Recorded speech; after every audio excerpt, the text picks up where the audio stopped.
Gael, Silverblatt, member of the Planning and Zoning Board. The public has been waiting for over 7 years for the results of the master plan process to finally go into effect.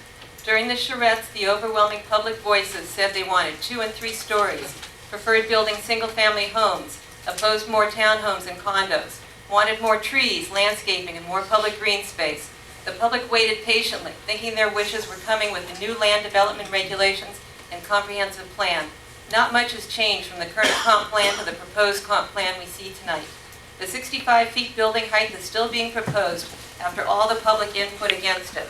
Table 1 on page 244 and on page 245 of the backup of the comp plan show the 10 recommendations from the Planning and Zoning Board. 9 of these recommendations reflect the heights and number of stories agreed upon after much debate by the City Commission, Historic Resource Board, and the Planning and Zoning Board at the tri-meeting January 26th at the golf course. One of these was agreed upon maximum height for federal highway at 35 feet and 2 stories, but since then staff has increased it to 3 stories.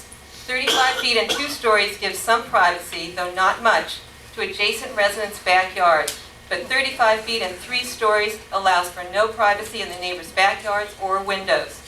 The other recommendation listed is due to the numerous requests by residents for a maximum 35 feet height west of the railroad tracks on Lake and Lucerne.